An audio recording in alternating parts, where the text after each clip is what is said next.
I'm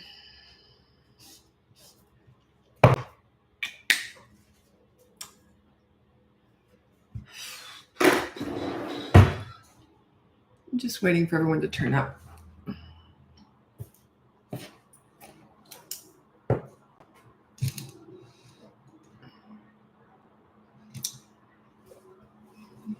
Just waiting for people to turn up. I'm on YouTube the whole time I'm doing a live. That's where all my lives are saved. But I go from Facebook to Instagram to TikTok.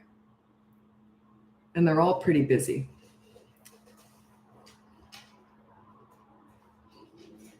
While we're waiting for people to turn up, I'd love to know where you're from. What part of the world? I'm here in Vancouver, Canada. So where are you from?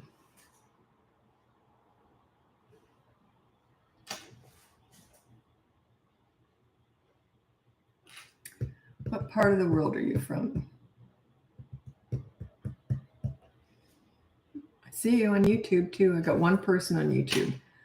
YouTube's my small platform. I'm just kind of figuring that out. I've got, I don't know how many people I've got on YouTube. I have no idea. I'm curious. I'm curious to see how many subscribers I've got on YouTube. I'm just going to look it up.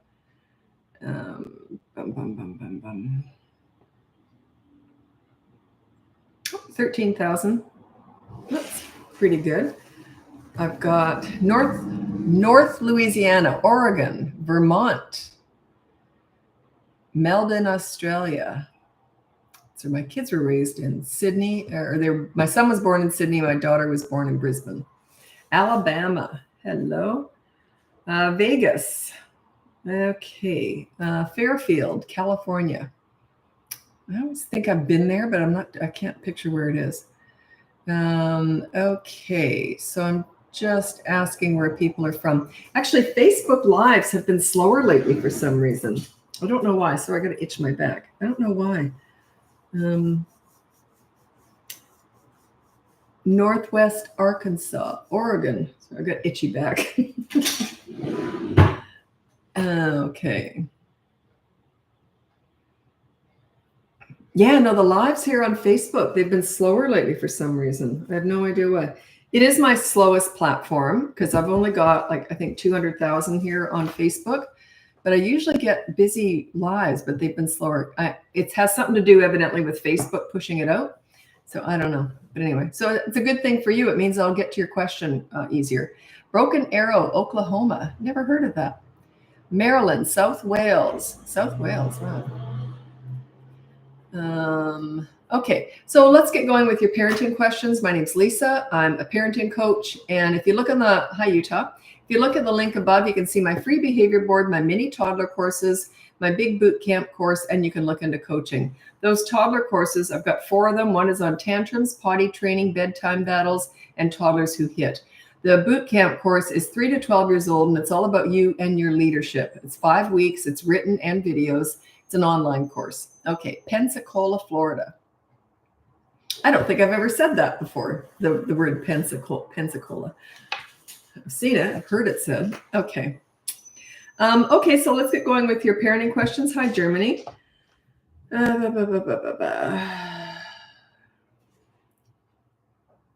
Okay, this is on YouTube. What's the best way to deal with an 18-month-old who is hitting and biting and when you're in the middle of nursing a newborn? I can't, if you don't have any hands-free, I can't really help you with that. Like what I mean by that is if you are stuck nursing a newborn and you have to deal with an 18-month-old, you're just going to have to hold them at bay. It's the only thing you can do. Nothing else you can do. There's no magic cure to this. You can have stuff for them to do, potentially, activities.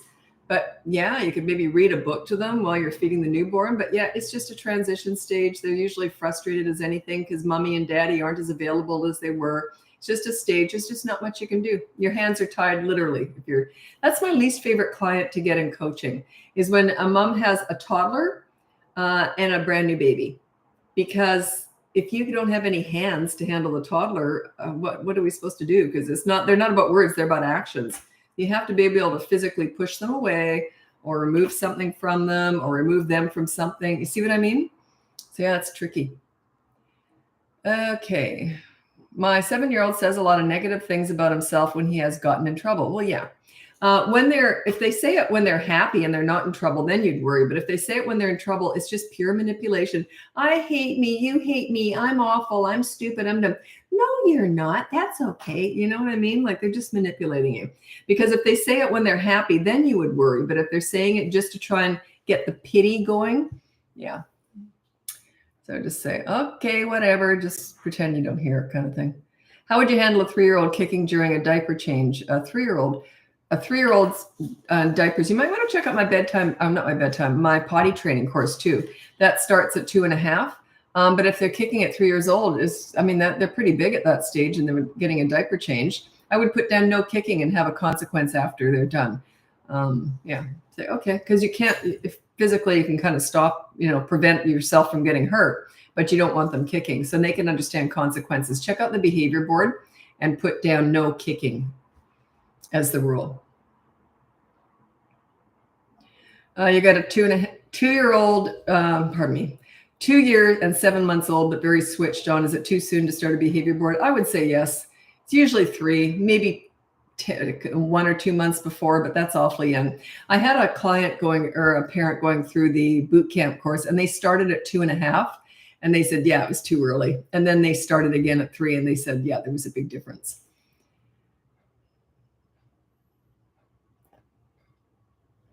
Okay. How do you keep so calm? Seriously, what are you thinking that keeps you calm in a moment where you have to either know? Okay. If you know it works, it's easier to stay calm.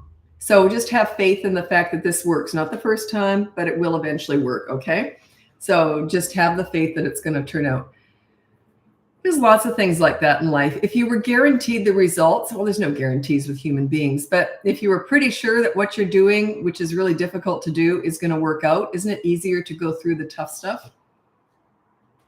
I'm not good at analogies. If you've been following me for a while, you know I'm terrible at them. What's a good analogy for that? I don't know.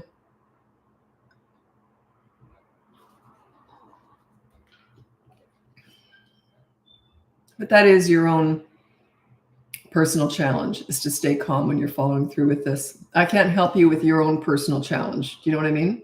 That's your own battling yourself. What's a good analogy for that one? I should just give it up. I have horrible analogies. 4-year-old boy is temperamental when he has a need. Sorry, I lost the question here. Where did it go? Oh, like using the toilet. So he's temperamental when he has to go to the bathroom, but refusing to go. Rarely has accidents, waits until it's an emergency. I don't quite know how to answer that. I don't know what your question is. If he doesn't have accidents and then it's an emergency when he does have to go, I don't know what to say. That he'll eventually learn, but he's not having accidents, I don't quite know what to say to that. Because I don't know your parenting style. Like there's a few things I know I would do, but I don't know your parenting style. You can't always do I give different advice depending on where you're at. And that's one of those. I kind of need to know what kind of parent you are to give you the advice that would work. Indonesia, welcome. Love your content. Thanks so much for your support. I appreciate that. I don't know how many followers I've got on here, but I've just been talking about how I'm just blown away by the following. I hit 1.3 million, I think a couple of weeks ago, and I hit 200,000 here on Facebook 2 weeks ago. And then I hit 400,000. I think I'm at 430,000 now. I went up to 30,000 more people on Instagram. It is. Yeah. It's just unbelievable. I'm just blown away because my daughter and I we're just so busy working on the business that I don't always stop and think about this stuff. But yeah, we just added it all up and I figured 1.3 million followers. My brain doesn't even go there. Amazing. I'm very, very, very appreciative. Okay, what to do with a 10-year-old that keeps stealing? Trauma past. That would be coaching. If they're stealing out of a traumatic past, maybe they never had much and they're afraid of not being able to eat or get anything. So I don't know. I'd have to look into that. If it's just stealing without the trauma, then I would say just put down no stealing on the behavior board. But yeah, if there's a traumatic past, you might want to look into coaching. Although I do have a big wait list right now. But check out the boot camp course. Even if it doesn't solve all your problems, it's still going to set you up as a leader, so problems are easier to deal with. Okay. Oh my goodness, I've got a whole bunch of questions here on YouTube. Okay, let me see. Can potty training start at 18 months? It can. They're more likely to have accidents and regress. But 2 to 2.5 is a really good age. I trained both my kids at 2.5 because I didn't want to go through all the accidents in that. And I trained my son in 1 day, no pull-ups, no night diapers. My daughter in 2 days. I have a course on potty training if you're interested. It's in the link in the description. I think 18 months is a little bit young. You could. Some people do, and they don't have any problems. It is a bit young. We did the potty training course with twin boys, 09 in September 21. Success for the day. We want to tackle. So the twin boys were born in September of 21, I'm assuming. Maybe. Success for the day. We want to tackle nights now. How to with 2 boys and a baby boy in the room Yeah, I just let them have accidents, but make sure that they don't. In the course, I do talk about that. Make sure they don't have anything to drink 90 minutes before. And if they really are inclined to pee throughout the night, I would get up like at midnight and do a sleepy pee. Put their hand in warm water and get them on the toilet in the middle of the night. I know it's rough, but it's a good. You really want to solve this.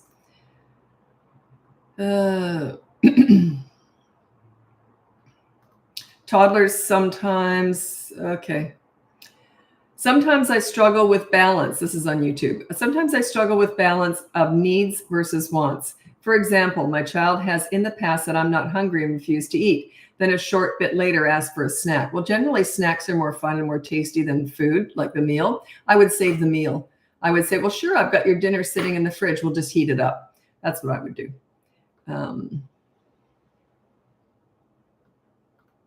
So no, I'm not hungry for that. Yeah, they're just being fussy. I wouldn't give in to that. Okay.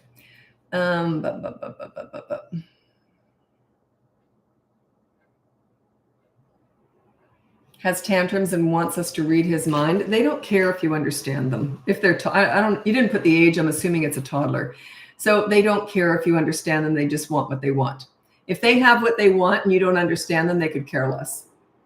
Yeah. They don't have tantrums over being misunderstood. They only have tantrums over not getting their own way. Yeah. Toddlers could care less if you understand them. God, I wish someone would argue with me on that one. I could go on forever with that. What would you suggest for a 3-year-old who hides and cries when it's time to wash hair and body during bath? Well, I'd just go and get them and wash their hair and, maybe get some, maybe try a shower. I mean, if they're 3 years old and they really hate having that done, have you got like all sorts of stuff they can have in the tub? I'm assuming that you do. Or get them in the shower. Let them wash their own hair with your help. Just try different methods.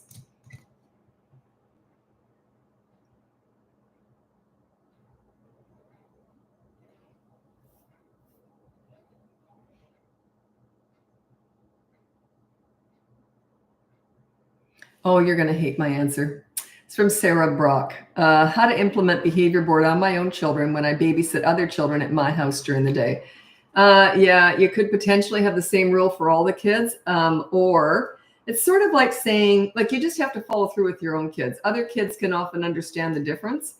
It's sort of like saying, well, how do I eat the broccoli when there's chocolate in front of me? Like, you know what I mean? Like it's an unfair question to me in a way because there's extenuating circumstances. I tell you how to parent, not how to daycare. I don't teach daycare. So yeah, I don't know what I'd do there.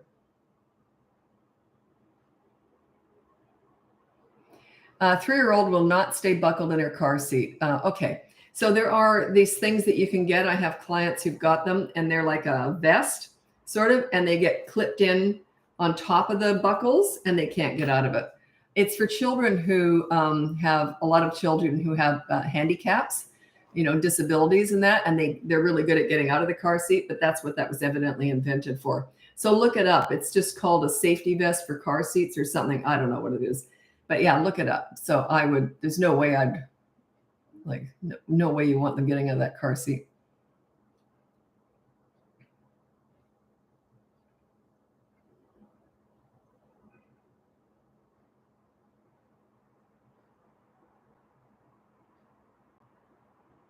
You have to put the ages down. There's a couple of questions here I would have liked to have answered, but without the age, I can't.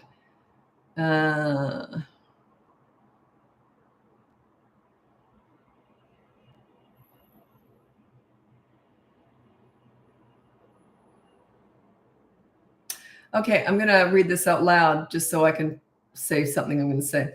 Your content is so needed. I love your emails. They are such a dose of encouragement. My emails are all done by my daughter. She takes my content, which is just raw, and she turns it into something that really makes a lot of sense. That's my daughter. She does all my social media, all my business planning. She's my partner in my business. So yeah, she does all my emails. Sometimes I'll read them and I go, wow, that's great. And she goes, well, it's your information. Really? Like, she has a way of spinning stuff. She's very good at that. I do get asked quite often who does my social media. And yeah, that's my daughter.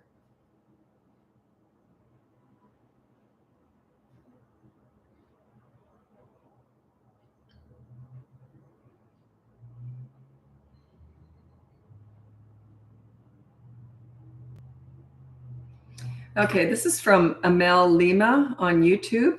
It's 16 months. Is it okay to say no to a bad behavior? And when he does it again, do I take action and be consistent about it? Yeah. 16 months is what I call a toddler, and you use consistent corrective actions every single time. The problem is that a lot of parents don't do it every single time. They remember the time that you don't follow through with action. They just do. Kids remember your faults.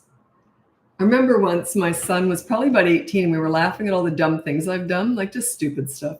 One of them was whenever I said with food, I hate cooking, but whenever I said with food, oh, I know what I'll do. It always turned out horrible. Even the dog wouldn't eat it. And so we were laughing at the stir fry I made. We had to throw away. And I mean, all this stupid stuff I've done. And then I said to him, and I said, so what have I done right? And he went, what? Just to remember all the stuff they can laugh at. Okay. All the teenager advice on phones and social media and readiness. What does readiness mean? I don't know what you mean by that. I do specialize in teenagers. They're my favorite age.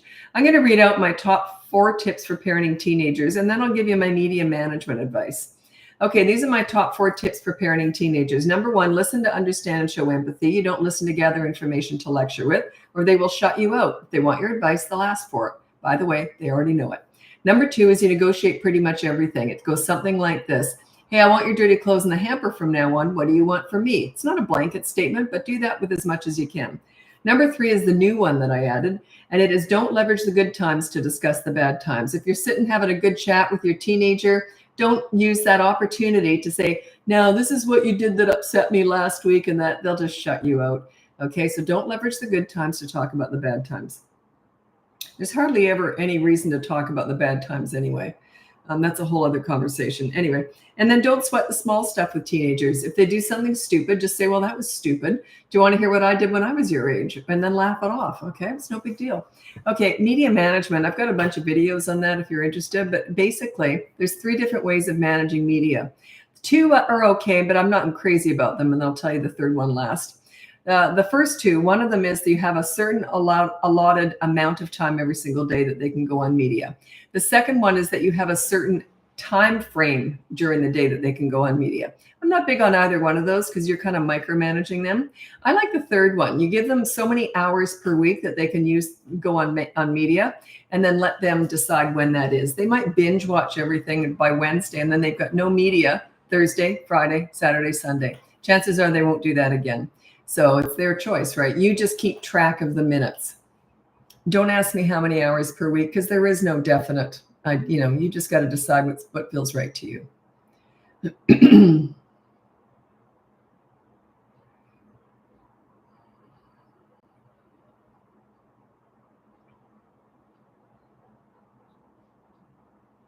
So long as they start, this is such a good question, and I talk about this a lot. So long as they start the consequence within the specified time period, does it matter how long it takes them to complete? So let's say that they broke the rule, and then the consequence is that they have to sweep the kitchen floor. And I always put it this way: sweep the kitchen floor or do a chore within 15 minutes of being asked to do so, but make that chore about 2 minutes, okay? So yeah, it has to be done within the 15-minute time frame. Absolutely. If it isn't done by then it's 24-hour media blackout or whatever the second consequence is. You always start with a positive action. If they won't do that or if they don't get it done within the allotted time, then you go to the negative deprivation. You take something away. It's media, Lego, their favorite thing, whatever it is. So yeah, it has to be done within 15 minutes. Otherwise, it's never going to work, right? They could just spend hours doing that. So. And you start the timer. A lot of parents get tripped up with this stuff. They'll set a timer. Okay, you got 15 minutes to sweep the floor, and then don't say anything. Let them run away. Let them do whatever they want. You're just standing there. You're just the timekeeper. But look like you're keeping time. Don't just wander off. You stand around, wait, and then 15 minutes, the alarm goes off. You go find them, and you say, okay, so you didn't do the chore. Now media blackout starts now, 24 hours. No, fine, I'll go sweep the floor. Well, you don't have to. Media blackout's already started. Not fair, not fair. Well, you'll know next time, won't you? Like, don't get pulled into this. Follow through. And the problem is that parents are so afraid of the fits, scenes, meltdowns, and tantrums that they often don't follow through. If you're afraid of your children, which is what that is, if you're afraid of your children, you're not a leader. They are. Okay, they've got total control over you. If you're afraid of them, they have control. And they know it. Okay, this one, I don't like this one. And God, you're going to hate my answer. Do you have a technique to stop a 3-year-old from pulling our dog? So they're abusing the animals. I would either rehome the animals or keep the animals safe and separate or have consequences. If they won't learn through consequences, but I would not want my animals to get hurt. My kids knew you don't even run past the bird cage. It might have spooked the bird. So they just learned from a very young age that those animals are sacred, like you do not hurt those animals. They also learned that you don't pick up the dog because they could have dropped her, right? So I was very fussy about that. But yeah, if you can't control your children enough to keep your animals safe and unharmed, rehome them, even if it's temporary. There's no way I would allow an animal to be abused in my home. And they don't care. You said he is told it hurts them. He doesn't care, obviously, right? What does that mean? Why do you say that to him? What does that mean? You know what hurts them? Does it stop him? No. It's the consequences that stop them. It's the consequences. That's a big one. I would say, fine, every time you do that, there's going to be, no media tonight or something. I'd go hard on that one. Or rehome the animals. It's poor animals. It's not fair to them.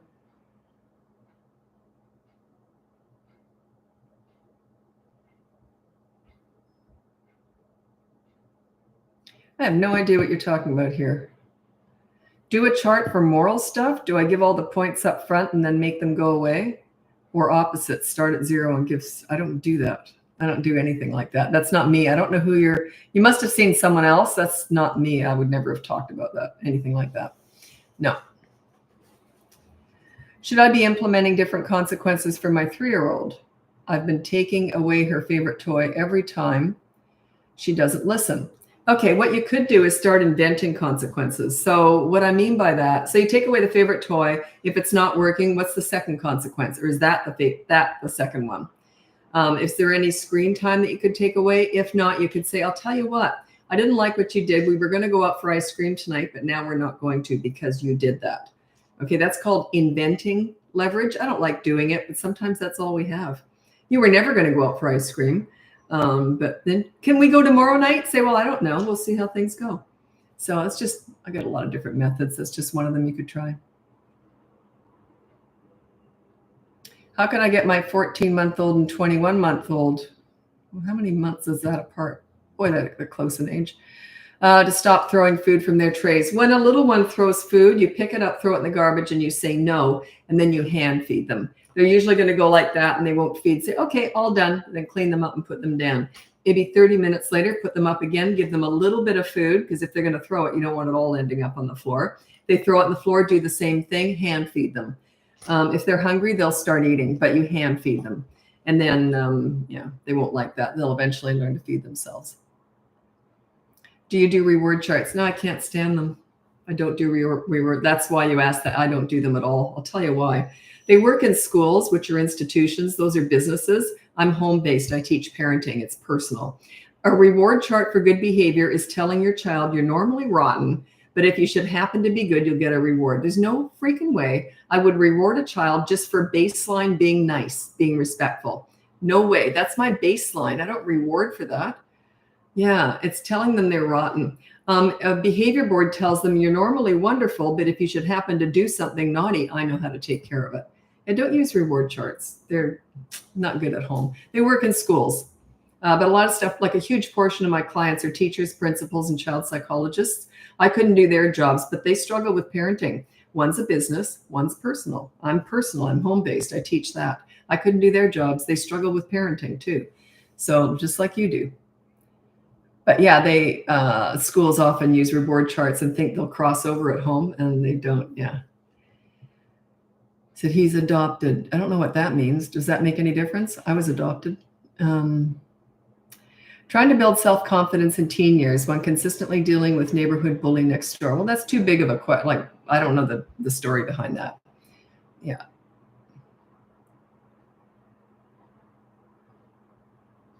Okay, my kiddo is 4.5 years old. She usually refuses to eat. She wants you to hand feed for 4 years now. Okay, get real slow and dumb with it. What I mean by that is if she wants you to hand feed her, get slow and dumb. Pick it up and go, ooh, dropped it. Oh, well, and she's like, and you're just getting real slow. Oh, I forgot to do, did I get that? I forgot, get real slow. If she's hungry enough, she'll start eating. But yeah, get slow and dumb when you're hand feeding.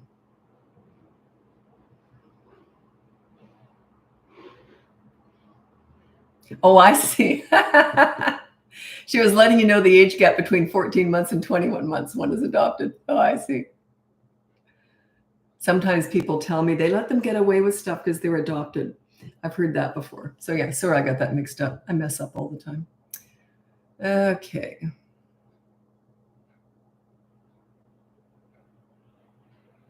A huge portion of my clients are adopted, and they're adopted later in life. Like it's harder when they're older. And yeah, no, it's quite interesting because I was adopted as a baby, so it doesn't make any difference. But yeah. Well, not a huge portion now, but I did go through a whole, what happens is word gets out and then in a community. So there was like a Facebook group or something that was adopted for adopted kids. And then they sort of spread the word and I get a bunch of parents with adopted kids. It's like I went through a whole rodeo. One family hired me. The dad was in a rodeo, so all his friends hired me too. Or not all of them, but a bunch of them. It's fun. Boy, talk about a different lifestyle. It was fascinating.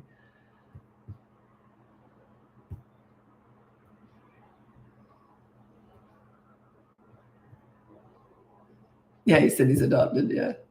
I couldn't do the math. I was struggling with that. Okay, she's never had any desire to eat and used to vomit all the time. He's feeding her. Okay, I can't answer that. That sounds medical. That sounds like special stuff like that I'm not qualified to talk about. So yeah, if she's been tube fed and now she just doesn't want to eat and she vomits a lot, that would be more a doctor, a specialist, pediatrician.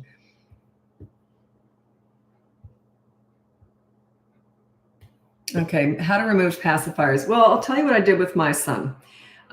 We lived in Australia and we were going to visit my family in Canada and fly. And he was 18 months old. And I really wanted to get rid of the pacifier, but I knew that we were going to be flying and visiting and it's a 24-hour trip. And there's no way I wanted to take that dummy away from him until we got home. So I let him have it longer than I wanted to. So anyway, he's 18 months old. We got home from the trip and we were both jet lagged. And I don't know why I decided to do it this day, but I thought that's it. Because I knew as soon as I got home, I'd want to, get them off the dummies. So anyway, what I did was I bagged them all up and I had him help me. And then I picked him up and I gave him the bag of dummies. And I said, you're a big boy now. They're all gone. And I opened up the lid out in the wheelie bin in the garage and he put them in there. Now and then I shut the lid and I said, bye-bye. He kind of was getting that when mom said something, it happened. So he kind of knew once they go in that wheelie bin, they're not coming out again. So he kind of had figured that out. Anyway, he had tantrums. They born to have them or they're not. So I thought, oh God, I'm just in for one hell of a day. Anyway, he never asked for one once. I couldn't believe it. But every so often he'd go like this to look for it. Oh, and I bought him sippy cups, new cups to put in his mouth instead of the pacifier. He'd go like this and he'd look at me and I would look away instantly. There's no way I was going to get eye contact when he was looking for a dummy. But yeah, it might work, it might not. In other words, just do it like just pulling off a Band-Aid, have them help so that they understand that they're gone. make sure they go somewhere they know they're not going to come back. Anyway, I got to go over to Instagram now. If you want to join me over there, it's Bratbusters Parenting. If not, check out the link above. You can see my free behavior board, my mini toddler courses. I've got 4 of them: potty training, tantrums, hitting and biting, and bedtime battles. And then you can look up my boot camp course. It's from 3 to 12 years old, and it's all focused on you and your leadership. It's 5 weeks, lots of videos and written material. It's an online course. Or you can look into coaching. I've got a big wait list for that right now, though. Anyway, thanks so much for watching. I'm heading over to Instagram, but I'm on YouTube the whole time I'm doing this. Okay, take care. Bye now. Oh, God, I've had a long day today.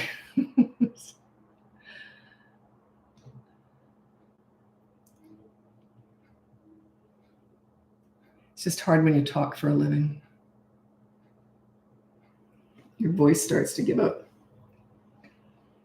When will my 4-year-old gain empathy? Laughs after hitting when his sister cries. Well, where's the consequence when he hits her? Yeah, and they have the ability to gain empathy from the age of about 3, especially 3 and 9 months. Doesn't mean they're going to get it, but he'll stop hitting her if there's a consequence every time he hits her. So check out my behavior board. It's completely free, and it's in the link in my description there. I was talking to YouTube. Not YouTube, I was talking to someone on YouTube.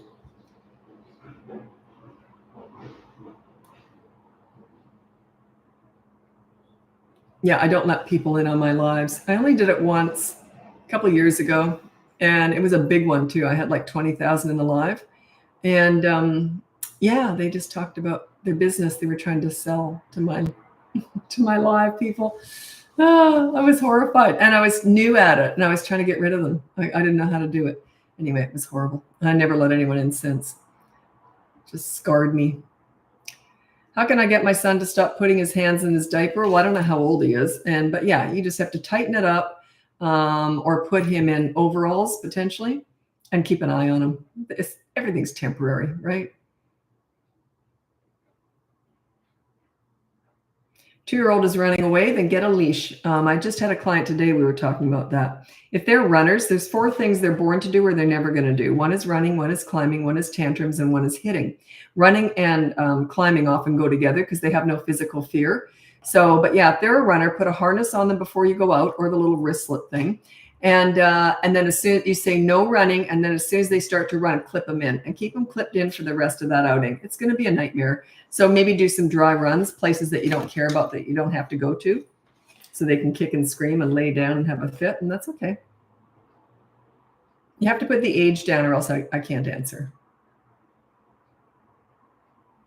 And then you have to put the age with the question or else I won't remember what question you were asking.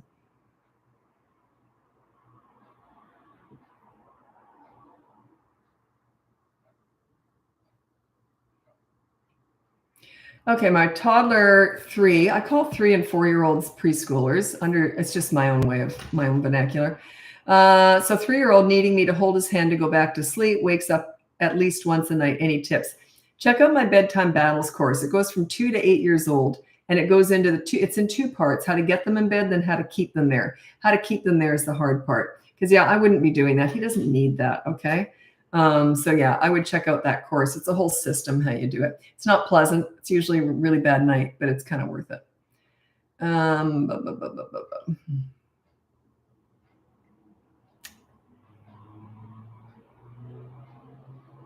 Yeah, this is kind of an awkward question for me to answer because there is no great answer. I'm a mom of a 5-year-old boy, and we love your course. So you must have taken the boot camp course.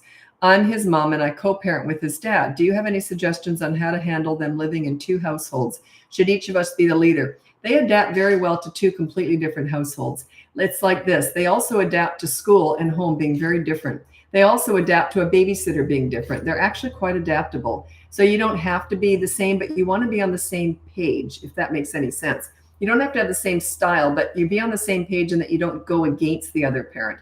I'm assuming that you're both good parents, right? You're not doing anything silly.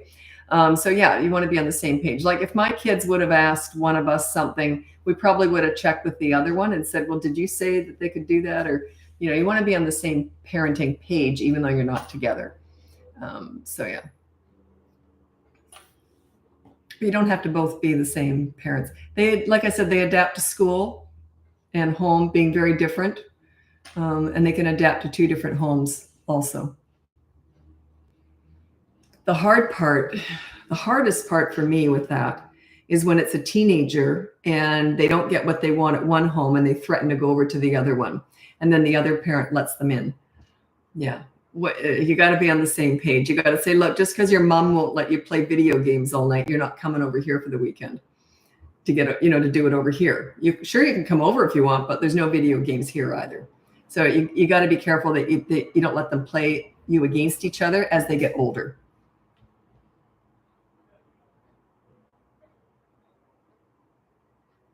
How do I get an example of the consequence? It's called the behavior board and it's completely free. It's in the link above and it takes about 30 minutes to arrive in your email.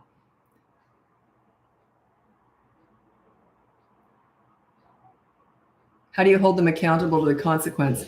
When you have a rule for the kid and there's two consequences for the kid, and the first one is a positive action, they might not do it and that's just fine. If they don't do it, then you come in with the negative deprivation. You take something away. It's usually 24-hour media blackout, so no screens for 24 hours. Just take away something that they use every single day and they would really not like to lose. So yeah, that's how you hold them accountable. It's about consequences.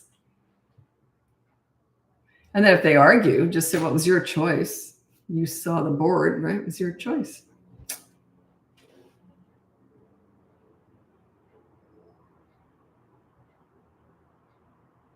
Oh, you're asking about martial arts. I don't teach teaching or anything. I only teach parenting. Wouldn't have a clue how to do any of that.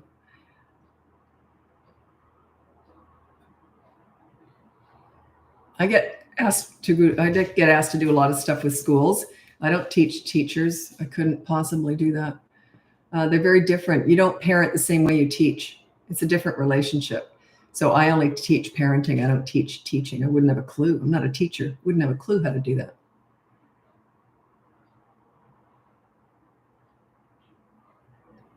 Example of a positive consequence.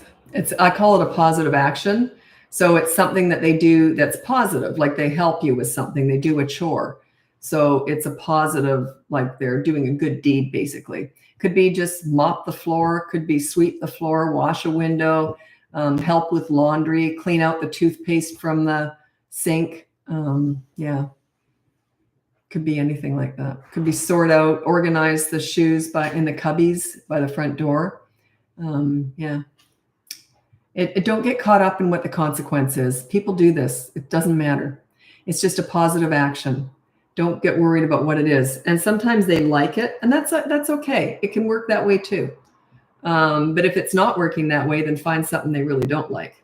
There's always something. I love it when a parent in coaching says, oh, I don't know if you'll have an answer for this. I'm like, oh, bring it on. Sometimes I don't, but boy, I love that. So I'm scrolling ahead to make sure people are here when I answer their questions. My son loves doing positive actions, so I need to use negative consequences.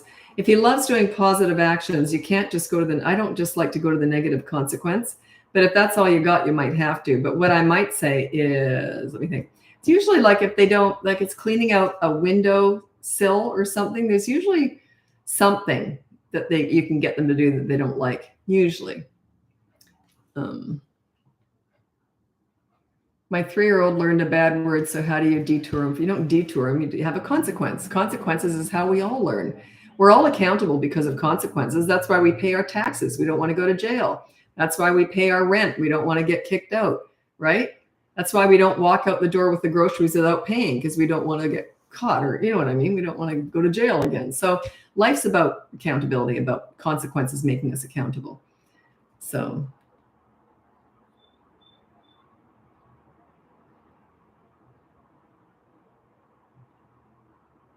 Well, some of these questions are just I'm going to read out a question that it's just too general. I would need to ask a lot of questions, and that this isn't the place for that. So, but I'll read it out.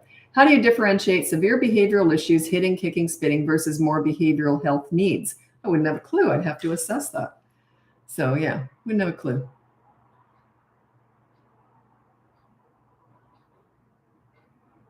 Plus, if I'd have to explain that to you, chances are you'd need to go to a professional to try and figure that out. Like, I don't know if you could. You know what I mean? Like, that's kind of a big ask. Like sometimes parents will tell me something and I'll just go, that's not adding up. I think there's something going on there with the kid. So yeah, it takes a lot of experience and or training to be able to do that. So I'm not sure I could even guide you into figuring that out.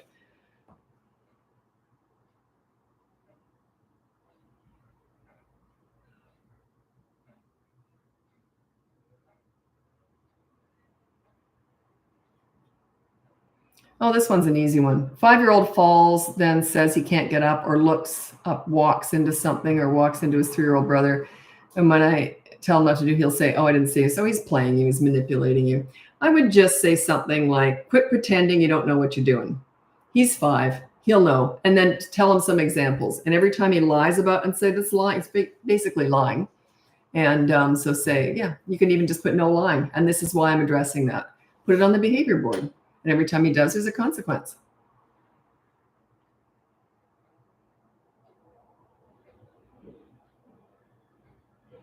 Okay. If my daughter does something specifically bad, she questions if it's not on the behavior board. How to have consequences for behavior if not on the behavior board yet. Okay. There's a lot of different ways I could go with this. Okay, you do 3 behavior boards. Okay.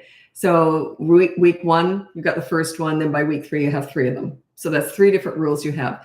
Generally by week 3, you're starting to get some confidence. And then you can just do after that, like in the course, the boot camp course, week 4 is in the moment discipline. You go off the behavior boards and then you start addressing everything. In other words, you kind of know, you say, look, that was bad. You know, you shouldn't have done that. Here's a consequence.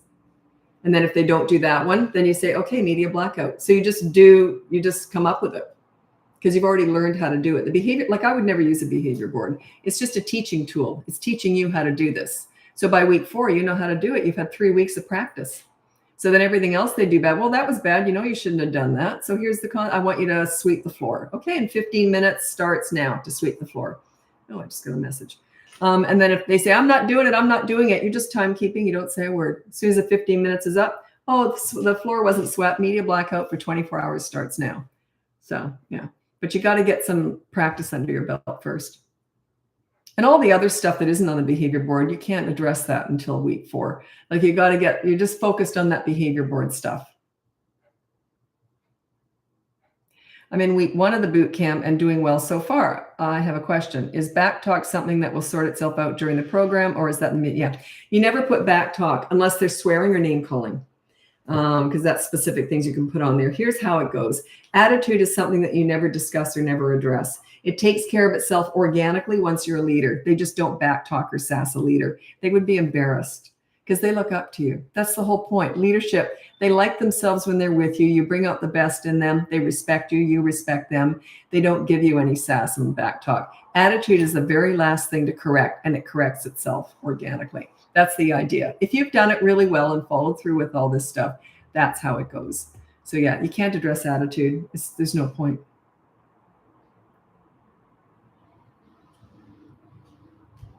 The more attention you give it, the more power you give it.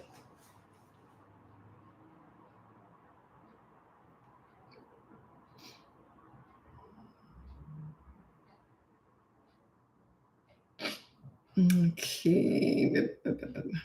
Sorry.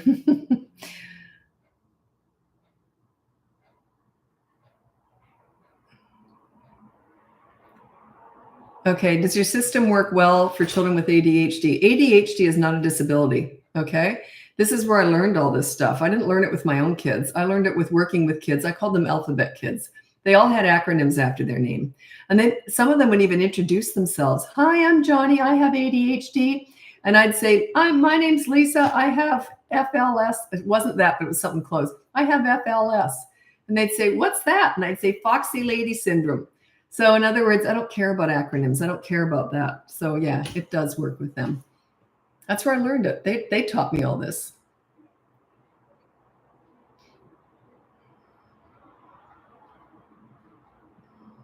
Oh, I don't give any tips for step parents because I only teach to parents.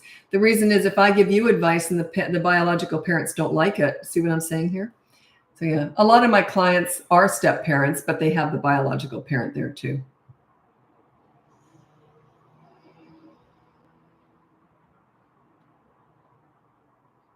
My daughter is 15 and we have a decent relationship, but she's developed a negative outlook on situations and people, but I don't know why because I don't act negatively very often. What am I doing? Okay, she's not, okay. Between the age of 3 and 12, you're at the height of your leadership skills. 13 and up, they're more their own leaders. You can't help them with everything all the time, okay? You're just there for backup. You're there as a safe place to land. You're there for them to tell everything to. So hopefully if she can talk to you about everything, it should help. So are you available? Are you going to judge her if she tells you something that you don't like? I'm going to read out this is my top tip for parenting teenagers, is you listen to understand and show empathy. You don't listen to gather information to lecture with. Become a really good listener. That's the best advice I can give you without coaching. Like if you want to look into coaching, I've got a big wait list right now though, but you can look into coaching if you're interested. But yeah, like what I mean by that is you're still really important to teenagers, but this is where their peers, their own body image, their insecurities are starting to take more power away from you because they're growing up, right? You want that actually. So they're going to have to go through some rough patches potentially. You just have to make sure you're there to talk to in a non-judgmental way. Like if they tell you anything, then you just say, yeah, okay, I get that. That would be frustrating. And then stop talking. Boy, that's hard to do for some parents, but it's just gold. If you can just learn that, just to use these instead of that when you're talking to teenagers. Yeah. So that's your best defense against what's going on with her in a negative way, is be a really good listener. That's tough. It's my favorite age, teenagers. Once you understand them, they're great, but I can see why people get confused because parents don't adjust their parenting style to adjust to teenagers. They're changing. You've got to change too. How on earth can they turn into adults if you're still treating them like children? Okay, she tells me everything whether I want to hear it or not. Yeah, exactly. She's specifically self-conscious and thinks everyone is staring at her. Not much you can do about that. Okay, that's part of growing up. I had a friend years ago who said something that my daughter always remembered. My daughter heard this when she was a teenager. My friend said this. She goes, if I'd known then what I know now, I would have paraded around when I was a teenager in my bikini and not thought anything about what, because she goes, we all look great. We can't worry about it. And, but yeah, you get that wisdom later on. So it's very, very common for teenage girls, especially, to be very self-conscious. Just get her out doing as many things as possible in as many communities as possible too. School is a very small pool to pull from there, and they have their cliques, their whatever you call it. And someone else said it's not said cliques, it's cliques. I don't know. Anyway, so but have her go out and do things in different areas. Have her take self-defense courses. Go somewhere else, another community or another district where she'd run into different kids. So try and get her out there around different areas, and that sometimes helps too. You don't have consequences for a 15-month-old. You just say no and you push them away and then prevent them from biting again. And then you can get up and walk away. It's actions. There's not consequences. My daughter says hi. Hello. How old's your daughter?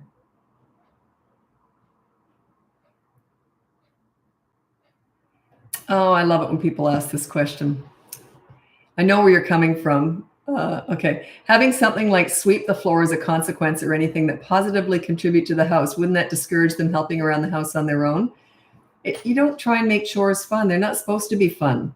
Don't try and make everything fun. Don't be a pleaser parent. It's okay that they learn that things, you got to do the nasty stuff too. When my kids were 15, I made them go out and get, just part-time jobs.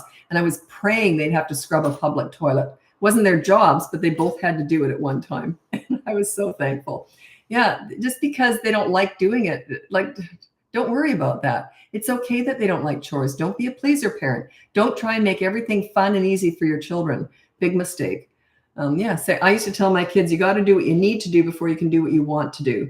And a lot of that is the yucky stuff. They both are really good workers. They understand that. They're obviously adults now, but yeah, what's wrong with putting a negative connotation on cleaning a toilet? What's wrong with that? It's not fair for me to comment like that because I love cleaning, but most people don't like doing it. But yeah. My favorite room to clean is the bathroom. I do it top to bottom every single day. I am nuts.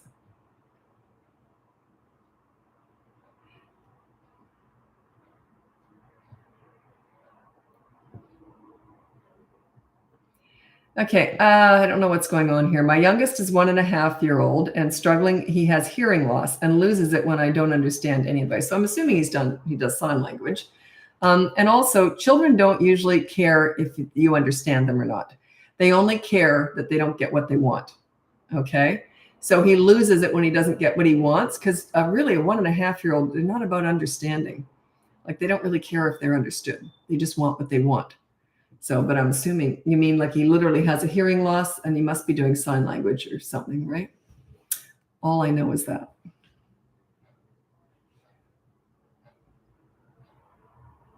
Oh, shoot. Thought I was running late for a second there. I hate being late. What do you do during a really bad ongoing meltdown? Daughter is 3.5. Just ignore. You're filing your nails, waiting for it to stop. As soon as it stops, oh, you all done? You want to go read a book? Let her process it. Let her go. You know, I always say that tantrums are none of your business. And what I mean by that is that's their brain processing. I didn't get what I wanted. Let them process that. Let them learn to get themselves out of a tantrum. If you interfere, they're not learning anything. Nothing.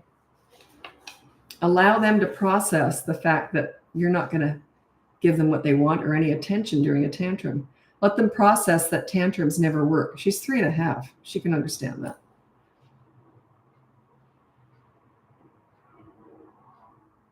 How effective are your methods when applied to children in separate houses where parents don't get along? Only parenting.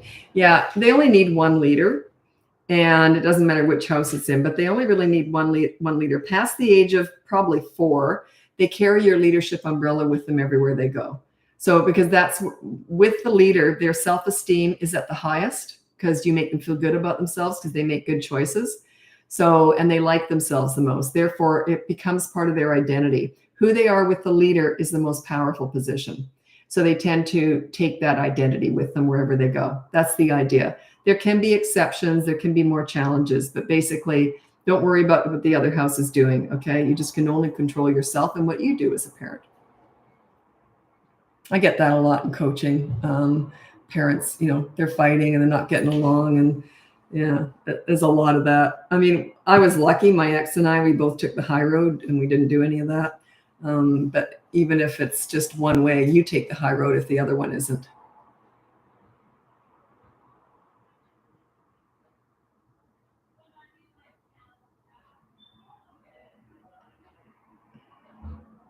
Well, I'm not going to answer this, and I'll tell you why, but I will read it. Thoughts on tantrums, outbursts. I side with your view, but I hear New Age parenting says to sit with the child and validate their feelings without ignoring. Can you compare the two opinions? I don't critique that. Like what I mean is I don't discuss what I consider wrong. Like sort of I do, but it's the only story I really tell like that is the swing story. It's the one where there's me and this other mom and how we both handled tantrums. But yeah, I don't explain myself. Like I know what I'm doing. You know what I mean? Yeah, I don't validate it. I don't defend my view. But yeah, I do tell that story because it was a true story. It was very funny. Well, kind of sad, but funny.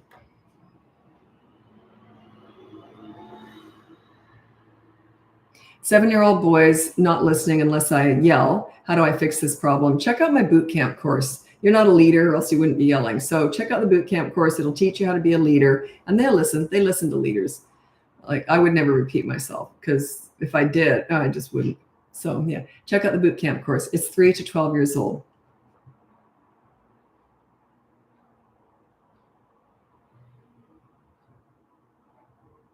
Great advice. I never out two and two together. That school is a small pool of people, getting them in the community. Okay, so what I'd said was that school is a very small pool to pull from.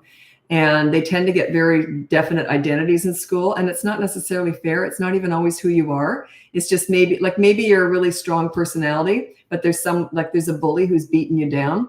So, it's just a small pool. You have to learn how to survive in that small pool. That's why it's really important to get your kids out in the community or in different communities so that they can meet other people. It brings out different sides to them so they can really develop the way they naturally would, right? So, but yeah, school is a tiny pool.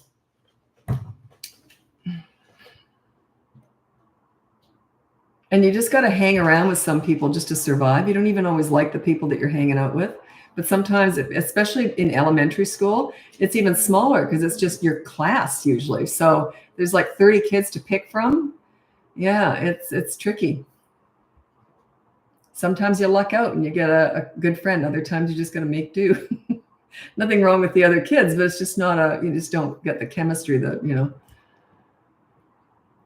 What do you think about strong-willed 3-year-old? The thing is, people talk about strong-willed children as if it's a negative. A strong will can also be tenacity, and that can be a really good quality down the road. Usually when people say they're very strong-willed, it's because they're naughty. That's a different thing altogether. Strong-willed and naughty are two different things. Are they very strong-willed in that they never give up and they want to do really well with a puzzle or something? That can be strong-willed too. See where I'm going with this? So yeah, it's not the strong willingness. Oh, what is that called? It's not the strong-willed part. It's the naughty part. That's the problem.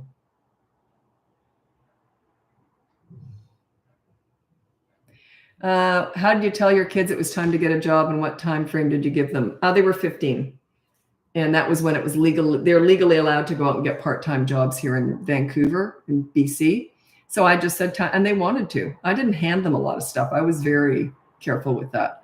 So if they wanted extra stuff, they had to go out and get a job. They're both really good savers though, and I cashed them out of the banking system I had at home, and I took them to a bank. And they liked working. They had self-discipline. So they liked working. They both love working. My daughter's a workaholic. Oh my God. I think my son kind of is too, although he's a father now, so he has to balance things out. But yeah, both my kids love working. But because they had chores at home and they have pride in themselves,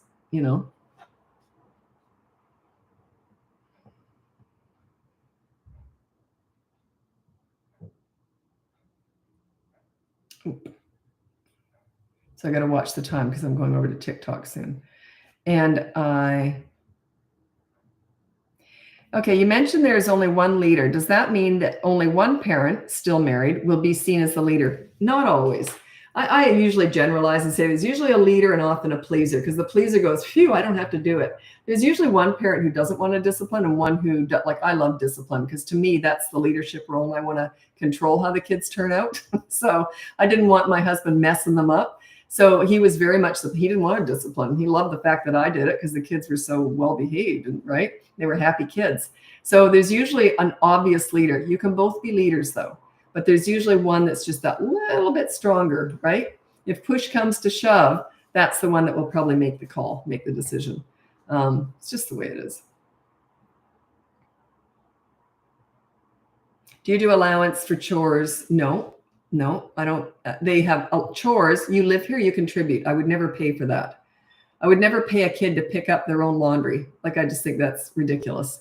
But I do give allowance for nothing, just because they deserve to learn how to manage and spend and respect money. So I taught them all about that. I have lots of videos on that if you want to look it up. It's called Mom's Bank or Allowance, I think I called it. Oh, I did a video, allowance versus chores. I did that probably a couple of years ago. And I know it's on TikTok. Anyway, it's called Allowance versus Chores. But yeah, I start them at 3 years old. If you're starting your kids at now and they're 3, 7, and 9, you have to back pay the 9-year-old for the last 6 years to make it fair. Because if it starts at 3, or you can hold off and not start till 7, so you don't have to start paying the little one for another 4 years. But you still have to pay the back pay the older 2 ones if you're going to start the little one. See what I mean? Well, anyway, and you can just start real small. Say between the ages of 3 and 7, you only get like 10 cents a week. You know what I mean? Just make it really small so you don't have to put out much money to do the back pay. But yeah. Okay, I got to go. I got to move over to TikTok. I'm on YouTube the whole time, and that's where all my lives are saved. If you want to join me over on TikTok, it's Bratbusters Parenting. If not, check out the link above. You can see my free behavior board, my mini toddler courses. I have one on bedtime, tantrums, potty training, and hitting. If you want to look up my boot camp course, that's 3 to 12 years old. It is online course. It's lots of videos and lots of written stuff. And none of my courses expire. People ask me this all the time. Oh, if I don't do it within a certain amount of time, I always say my courses don't expire unless I do. And I think my daughter will have that covered anyway. She'll probably make sure they don't expire. Anyway, so, or else you can look into coaching. I have a big wait list for coaching right now, but you can look into it. If you're in crisis or if you're a past client, you take priority. I haven't had any new clients, except this week I had 2 new clients, because I have past clients who keep rehiring me because they come up with different things as their kids get older. So they take priority. Anyway, thanks so much for joining me. I'm going over to TikTok now if you want to hop over there with me. Happy parenting.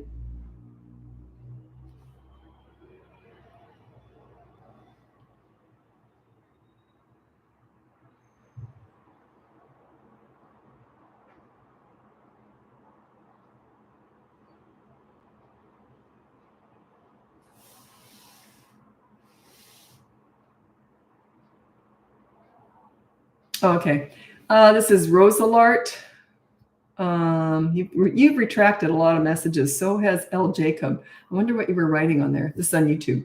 My 4-year-old son has started saying contrary things like poop, you're a baby, not a big deal. Yeah, I would think that's a big deal. I don't like that. So I would say no name calling and no bad words, and put that on the behavior board. The behavior board's completely free. Okay, check it out. It's in the description there on YouTube, and it's in the link here. It's in wherever in my bio and TikTok. Anyway, so put down no bad words and no name calling. So I would address that. That's not in the attitude department. Name calling and bad words are, I don't call that attitude. It's just a clear rule. No name calling and no bad words.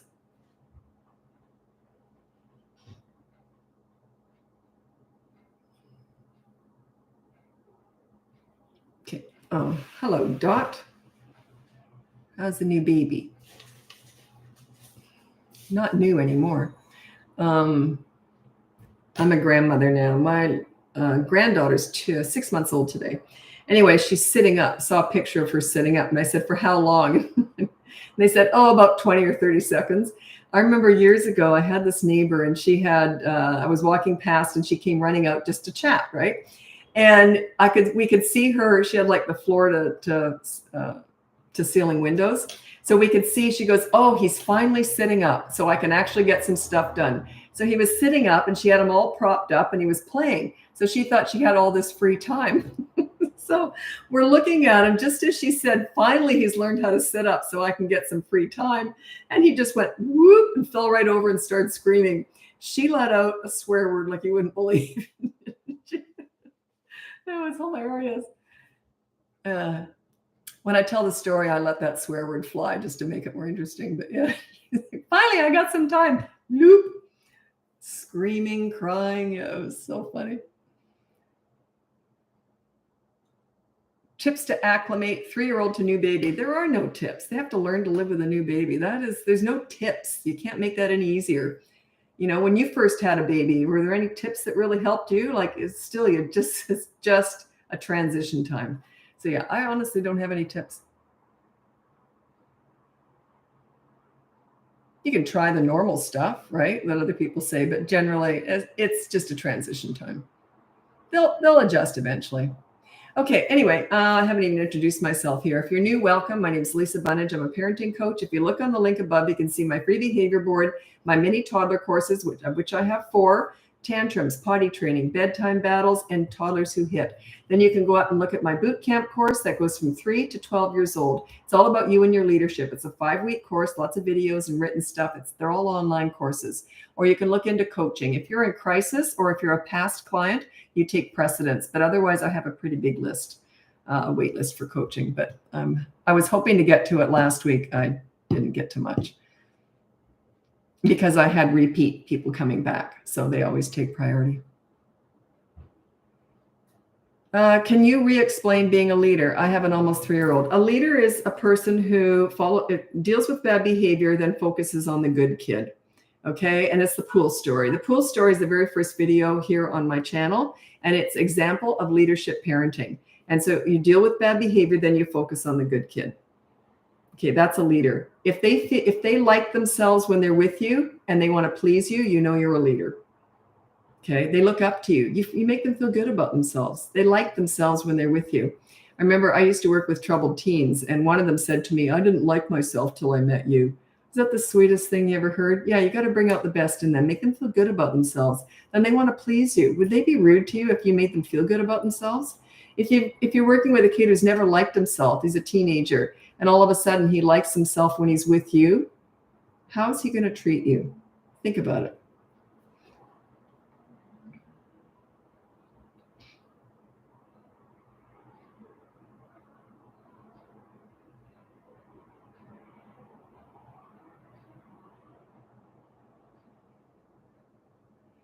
I love your approach so much. Yeah, I just say it like it is. I don't have any filter. And sometimes I think I should try and be more tactful, but that's not who I am. I really am not here to be popular. I'm here to help you. I want you to enjoy parenting as much as I did. I had a blast. I let my freak fly. I was a crazy mother. I just had a blast with my kids. We were laughing all the time because I never had to discipline them. They were self-disciplining. We had that mutual respect. So yeah, that's what I want. I want you to enjoy parenting. I don't just want you to raise nice kids. That's kind of boring. I want you to have fun. Parenting was fun. It was the most fun I ever had. It was by far the most fun period of my whole life, laughing every single day with those two beautiful little humans. I just loved it. That's what I want for you. Get that pesky discipline out of the way, and then you can just relax and enjoy.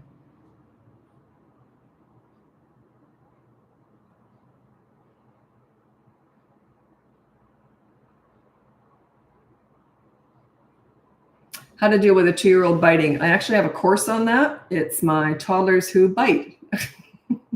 Very cryptic message there. Toddlers Who Bite. It's about toddlers who bite. I hate the name of that course, but I tried to rename it once, but really it just said toddlers hitting and biting, 1 and 2-year-olds. And it's just consistent corrective action. They're not about words. They're about consistent corrective actions. They learn through repetition. They're not going to learn the first time or the first 50 times, probably more like 100 times. They'll eventually learn, but they will learn. You just got to be consistent. They remember the times that you don't do the right thing. Kids are funny that way. They don't remember when you do something right. They remember when you do something wrong.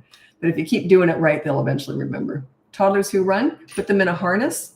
And then as soon as they run, you say no running and clip them in and don't let them run. This is a life and death safety issue. If you've got a runner, it's safety. You clip them into a car seat. Why not clip them into a leash when you're out walking? You don't want them to get flattened by a bus, right? I saw something horrific years ago. This mom had a stroller, a little baby in a stroller, and she had a toddler runner. That kid took off trying to get into a busy street, and she ran after it, and the stroller started rolling down the hill. God, she could have lost both kids. Anyway, other people ran in and helped her, but wow. So yeah, wouldn't you rather just have a leash on them and have them having a tantrum rather than running into the street? He only runs in stores. Clip him in. Put him in a stroller. What's he doing walking around? Yeah, my kids, I never went shopping with they were never on their feet. If we were grocery shopping, they were sitting up in that seat. There was no exceptions. Toddlers do not understand exceptions.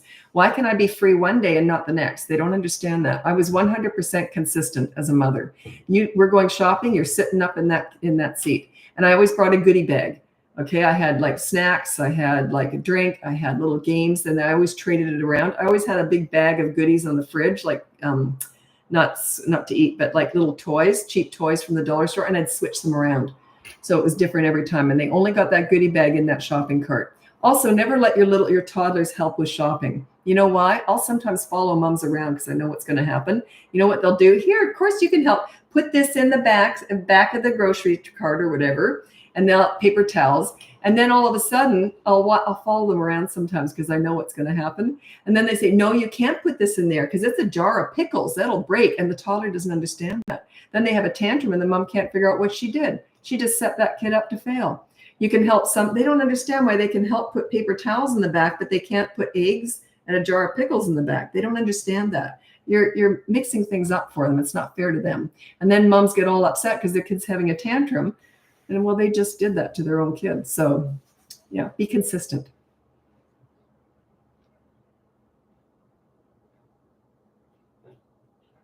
Yeah, consistency. It's doing the right thing consistently. You can be consistent and do the wrong thing and nothing's going to work. So yeah, do the right thing consistently. What if ignoring doesn't work? You mean with a tantrum?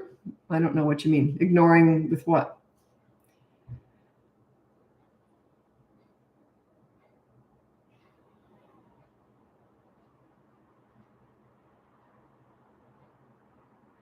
So how can I let my kid play outside on a leash? Well, I'm assuming when you say running that there's somewhere they shouldn't be running. Does it matter if they're running at the park? So yeah, I took my kids I never had them on a leash. They weren't runners. They're either run or they don't. But if you're at the park, why can't they run?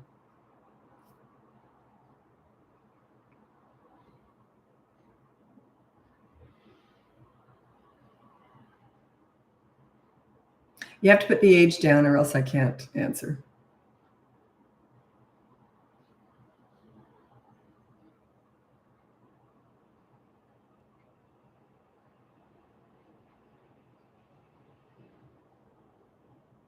Okay. Oh, I'm just going to read some general stuff off too, because sometimes I'm just responding all the time, but there's parents up here. You might have teenagers. So I'll just give something out for teenagers are my favorite age.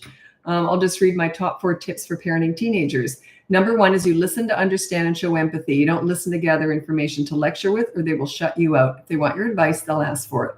Number 2 is you negotiate pretty much everything with a teenager. Go something like this. Hey, I want your dirty clothes in the hamper. And then you say to them, and what do you want from me? So you negotiate back and forth. Number 3 is you don't leverage the good times with a teenager to discuss the bad times. You don't do that with any age, actually, but especially with teenagers. So let's say you don't get along with your teenager and I've just taught you how to connect with them, and you're sitting playing a game or you're getting at the nail salon. And then you take that wonderful opportunity to discuss, you really upset me this past year by the way you've been behaving. They're going to shut you out. Don't leverage the good times to talk about the bad times. And number 4 is don't sweat the small stuff with teenagers. If they do something stupid, you just say, and it's not a big deal. You just say, well, that was stupid. Do you want to hear what I did when I was your age? And laugh it off. Okay. So yeah, teenagers are misunderstood.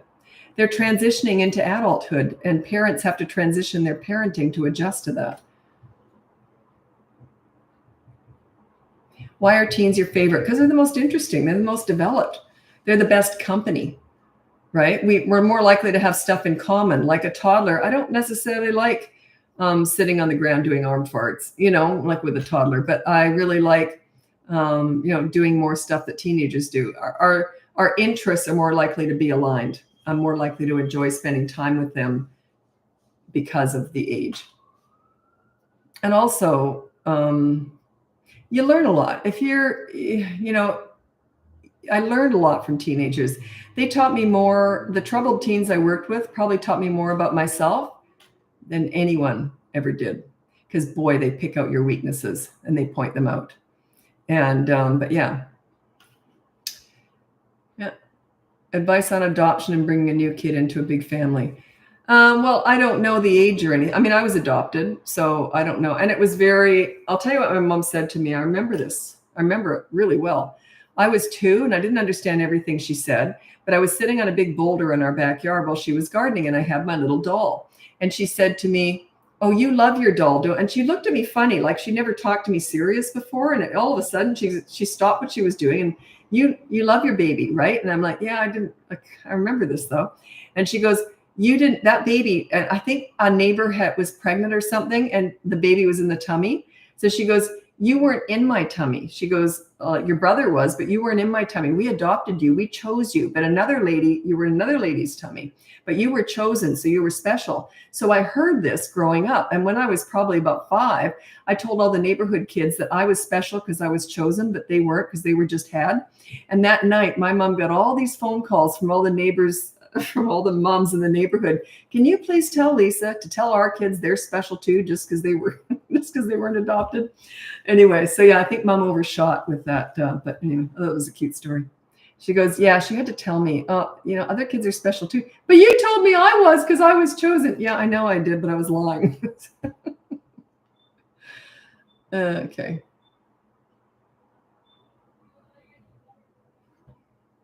I was adopted and told my preschool friends I had 2 moms and 2 dads. I can top that.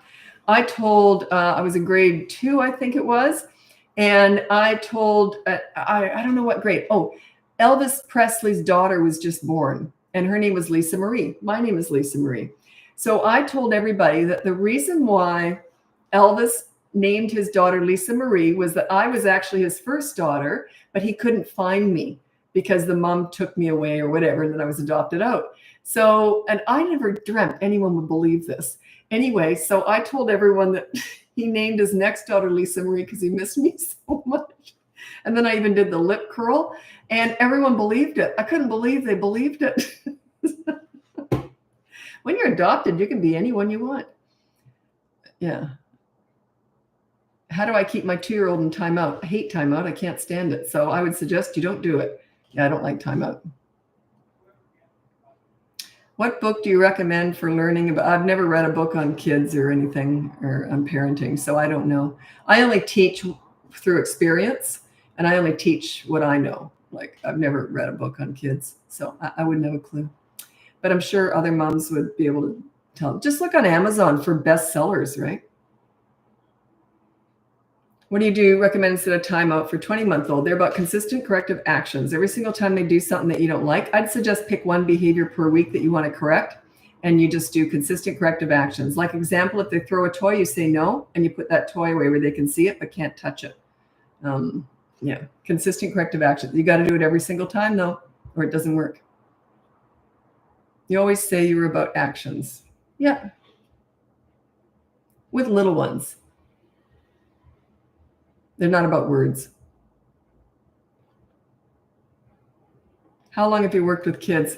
I was 11 years old and I started volunteering in daycare centers at 11. Who does that? Weird, eh? I was always motherly. So, and the daycare ladies, I can remember asking me, they said, how do you do that? You're so goofy and the kids like you, but they listen to you. I was a leader even back then. I just think I was kind of just born for this. And then that was 52 years ago. So, and I'd volunteer. It was all volunteer work. And I volunteered in schools, hospitals, psych wards, detention centers, homes. I got some clearance from the government to go into homes. Yeah. And just, I was just fascinated. I thought, the more challenging, people said, oh, boy, troubled teens, that's the hardest. I thought, that's what I'm going to do. So I always was trying to figure kids out and how to be a leader. And yeah, I just found it interesting because we were all kids at one time. That's how we all started. If you can understand toddlers, children, and teenagers, you can understand yourself a lot better because that's how we all formed. I just found it fascinating. I thought I was going to, and I never dreamt I'd ever turn it into a business. It was the troubled teenagers. They said, Lisa, you got to teach this stuff. No one's ever talked to us like you have. So they told me that I should teach this. And then years and years later, I did. So yeah, I just found it interesting. Yeah.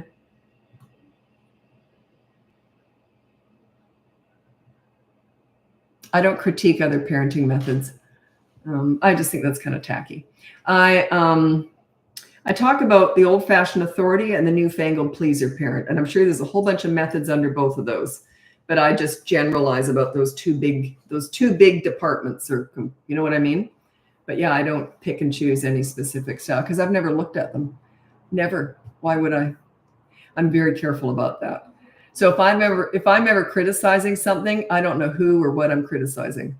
But it's either the authority style or the pleaser parent style. And whatever's under there, I don't know. I've never looked at, I don't know anybody else out there who teaches parenting. I've been asked to do some pretty big shows taught with other parenting coaches, arguing our methods. Tacky. I wouldn't do that in a million years. Timeout seems like an action. Well, so is hitting them. That's an action too. It doesn't make it right. Timeout, I think it's humiliating. I think it's mean. I would never do it. So yeah, hitting them's an action. Spitting on them's an action. Doesn't make it right. Yeah.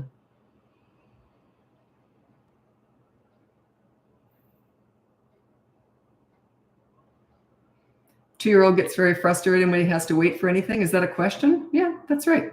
That's on them. They'll eventually learn.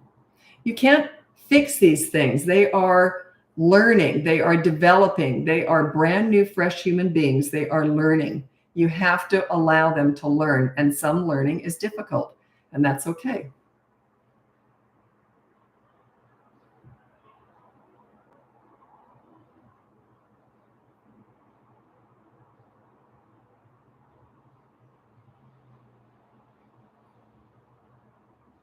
This one's a bit tricky, and I'll tell you why. What is the best way to approach my 3-year-old hitting other children? Example, when they take her toys.